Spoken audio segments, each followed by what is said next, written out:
Final Fantasy X has a fairly basic story. It follows the traditional hero's journey. You have the fish out of water protagonist and the wise old sage. Our hero is thrust out of his norm and into a new status quo. Throughout the story, our heroes obtain new powers that allow them to accomplish their goals. And along the way, our heroes encounter people who try to stop them. This video is going to focus on one of those central antagonists. This will be a character analysis of Seymour, and hopefully demonstrate how none of Seymour's actions work towards his ultimate goal, and how a lot of his actions actively work against achieving his goal. Before we dive too deep into this, we first have to understand what Seymour's goal is at the start of the narrative, and to understand his goal, we need to know some of the narrative's lore. In this world exists Sin. Sin is a very large monster with immense power, capable of destroying cities in mere minutes, cutting out large swaths of land, or even pulling the moon towards himself. Sin exists on the planet as a punishment. Long ago, all the nations waged war against one another, using stronger and stronger weaponry. It seemed as though there was no end in sight. And then Sin arrived, essentially becoming the great equalizer. He destroyed all the major cities, leaving only ruins behind. War had ended, but in its wake was Sin. The survivors turned to religion, believing Sin to be a punishment from the gods, and that he would go away if they attained true atonement. Eventually, someone by the name of Yunalesca chose, instead of waiting, to fight and defeat Sin with the help of her husband, Lord Zayon. They won. However, this victory resulted in the death of Yunalesca, and Lord Zayon was turned into Sin. Once Sin was reborn, the cycle began anew. Those who challenged Sin were known as summoners and their guardians. And time again, summoners would face Sin, defeat him, and then one of their guardians would become the new Sin. We now turn back to Seymour. Seymour's ultimate goal is to become Sin so he will be powerful enough to eliminate everyone on the planet. His motivation is that he believes this will end all pain and suffering. Spira is a land of suffering and sorrow caught in a spiral of death. To destroy, to heal Spira, I will become Sin. Seymour himself lost his mother when he was young, experiencing a great sorrow and never truly recovering. This guy does not handle loss well, and believes that if no one is left alive, then there will be no more sorrow, and so he must become Sin. To become Sin, he needs to be sacrificed at a specific location by a summoner with whom he shares a close bond with. There must be a bond between chosen and summoner, for that is what the final summoning embodies. The bond between husband and wife, mother and child, or between friends. If that bond is strong enough, its light will conquer Sin. If the bond between summoner and guardian is not strong enough, then they cannot defeat Sin. So it's important he has a strong bond with whichever summoner he chooses. Seymour decides he will be sacrificed by a young, naive summoner named Yuna. That is his goal in a nutshell. Yuna must sacrifice Seymour here so he can become Sin. So let's look at Seymour's story. Seymour and his mother were outcasts. His mother because she was a human, and Seymour because he was half human and half Guado. Soon, however, he would have to live alone. His mother sacrificed herself in order to give Seymour the strength he needed to live alone. He was always alone, half Guado, half man. I wanted to give him the strength to live by himself. And so I became a faith.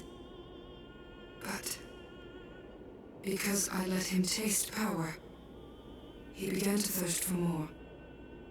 He was not satisfied with my Aeon. He wanted more, more power. At some point, Seymour went back home from his long trip abroad and immediately started to shadow his father. His father was the leader of a race of people called the Guado, and seen as a bit of a holy man, loved by many. Seymour did not speak much, just hung around his father into adulthood while learning about politics. Eventually, however, Seymour murders his father, for seemingly no good reason. It is clear that Seymour's father was aware of Seymour's plans, so you could assume then that Seymour did this to prevent his plans from becoming sin from being leaked. But again, we are just assuming. Maybe he did this for revenge. It was actually Seymour's father that cast out Seymour and his mother when he was just a child, and so his flawed human nature got the better of him and rage took over. The question is, if Seymour will become sin and kill everyone anyway, why murder one guy now? And not just anyone, but the beloved leader of an entire people. That is a huge risk to take that could be easily discovered. Did Seymour want to be the leader of the Guado? If so, why? Becoming the leader of a nation would only get in the way of his ultimate goal. It would take up a lot of his time and only serve to cast a large spotlight on him. Sadly, we will never know. The narrative conveniently skips that explanation. So, after murdering his father, he then plots with the Guado to attack the second largest city in the world, called Lucca. This attack takes place during a major global event that is being broadcasted live on TV. Not only that, but Yuna is in Lucca as well. Remember, Yuna is integral to his ultimate goal. He needs her so he can become Sin. Seymour, unknown to others, commands the Guado to unleash hordes of monsters into the city, killing innocents, only to turn around and kill the monsters himself, looking like the hero. But again, why? Why take these risks? One Guado claims it was so Seymour can show off his strength in front of everyone. In other words, he wanted Yuna to see how strong he was so she would have confidence in him. But what if Yuna died during the attack? What if it was discovered that Seymour was behind the attack? All it would take is one Guado to confess to what happened, and sure enough, one does. After the attack on Lucca, Seymour meets up with Yuna in person and expresses religious blasphemy to the whole team. He speaks out against Yuna's beliefs and religion, against God, planting a seed of doubt in Yuna's mind that grows. This is huge, so let's slow down and summarize. In this world, the people believe there is a god called Yevon. It is with Yevon's boons that mankind can defeat sin, even though sin keeps coming back. It is believed, however, that if everyone attains true atonement, then eventually sin will be defeated and not come back. This is what Yuna believes, and what Seymour needs Yuna to believe in order for his goal to be achieved. But he instead hints that maybe this whole religion is a farce, and not that important. This, to me, is one of the most baffling blunders Seymour makes, and I cannot think of any reason why he would do this. Seymour also allows Yuna to travel with two companions named Titus and Oren. Long story short, these two people will push Yuna away from her faith and Yevon, and Seymour knows this, but does nothing to prevent it. But not only that, Seymour openly criticizes Waka, the one person who will most likely keep Yuna indoctrinated and drinking the Yevon Kool-Aid. Waka is basically the office Jesus, spouting off biblical verses left and right. This is who Seymour should want around Yuna, to keep her ignorant. Thankfully, our heroes just ignore Seymour's comments. Soon after, Seymour then has Yuna participate in commanding hundreds of soldiers into attacking Sin with the hopes of defeating it, knowing the plan would fail. Once again, I have to stop and question every decision this guy makes. Seymour's whole goal of becoming Sin hinges on Yuna choosing to sacrifice him, and he risks her life again. For what? The narrative would have you believe it was to show Yuna that man cannot defeat Sin. Only summoners can do that. But she didn't need reaffirming. She already believed that. And just like with Lucca, what if Yuna died during the attack?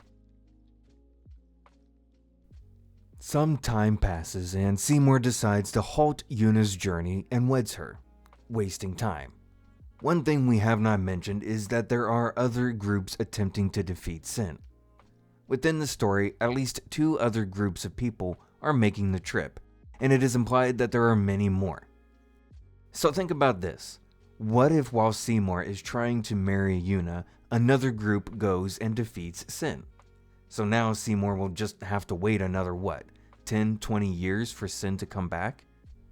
The story does attempt to give reason to the marriage. You may recall that the Summoner and Guardian have to have a close bond in order for them to defeat Sin. Seymour knows this, so he figures that instead of spending time with Yuna and developing a genuine relationship, he can just stage a fake marriage, and that should be good enough. Keep in mind, Seymour's goal relies on Yuna choosing him and for their bond together to be strong enough, but he instead chooses to cut corners with the whole bonding thing. Yuna discovers that Seymour killed his father and decides that she will marry Seymour in order to get close to him so she can then kill him. This too is a terrible plan for sure, and of course fails to get rid of Seymour. Eventually, Yuna is captured by a race of people called the Albed. Seymour actually does go and rescue her, but to do this, he wages a full-scale war between the Guado and the Albed. This seems like a very extreme measure, especially since the Albed are inadvertently helping Seymour. They have been kidnapping summoners by the droves. If the Albed capture all of the other summoners, then that only leaves him and Yuna to go and defeat Sin. He should be glad they are doing this, but who knows? Maybe the only way to free Yuna was destroying the city she was being kept in. Of course, again, this could also have easily led to her death, but no worries, she survives. After this, the fake marriage between Yuna and Seymour does take place. Remember, this was done to build a strong bond with her. However, at this point, Yuna hates Seymour, so much so she attempts to kill him, which she now has to stand trial for. Yuna is found guilty and sentenced to death, where again, Seymour rescues her from that as well. And once again, Seymour tries to convince Yuna to choose him as his guardian. Come, Lady Yuna. Come with me to Zanarkand, the lost city of the dead. With death on our side, we will save Spira, and for this, I will take from you your strength, Yuna, your life, and become the next Sin. I will destroy Spira. I will save it. She refuses, so he tries to kill all of her friends. Odd way to build a relationship with someone, but there it is. You're totally nuts! Some more time passes, and eventually Seymour tries one more time to convince Yuna to choose him as his guardian. She once again refuses, and he once again tries to kill her friends. I don't understand you. However, our heroes are finally able to defeat Seymour, seemingly for good this time. At this point, Seymour's goal of becoming Sin is finally over. There is also the question of why does Seymour want to become Sin to begin with? He says it's so he can kill everyone on the planet, but throughout the story, Seymour manages to nearly annihilate 2 races, the Albed and the Ronso. He seems rather efficient at this whole killing thing without being Sin.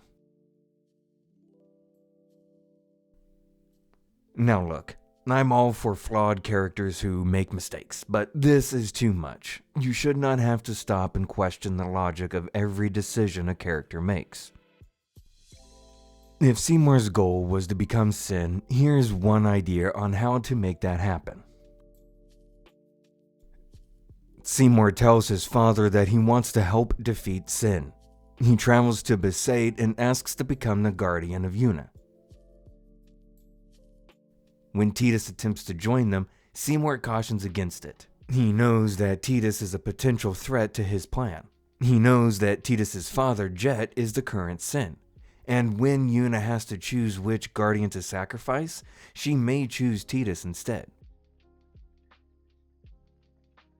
Having traveled with Yuna, he forms a legitimate bond with her. All along the way, he keeps spouting off Yevon propaganda with Wakka. Before Auron can offer up his services, Seymour sends Auron, knowing that Auron is a major threat to his plan. Aaron knows the truth, knows that this whole religion and cycle is fake, knows that sin will keep coming back. Seymour cannot have Aaron around. Yuna, Kamari, Lulu, Waka, and Seymour do the pilgrimage all the way to the final temple. Seymour sees his mother and younger self's spirit ghost floating around. He speaks with Yuna in private. He tells her of his exile and journey with his mother and how he now wants to be chosen as the final sacrifice. He explains the world hated him for being half human, half Guado, that he and his mother were ostracized. And now Seymour believes if he were to defeat sin, that it will help remove people's hate and help foster a greater friendship between human and Guado. It's what your father, no, High Summoner Braska would have wanted. You, who are half Albed, half human, should understand what it's like. All I want to do is make my father proud. You get that, right? Yuna is all in on this romanticized story, so she agrees to choose him. She doesn't want to see her friends Lulu and Waka die, plus she wants to help Seymour. So they meet Yunalesca. Yuna chooses Seymour to be the guardian she sacrifices. They defeat sin, and Seymour then becomes the next sin. Yes, that does not make for an interesting story. I'm just saying, if your goal is to become sin, then this is a somewhat more logical route to take. Cut out all of the scheming and plotting. Stop taking huge chances that put your plan at risk. Become a guardian for a summoner and play out the cycle as intended.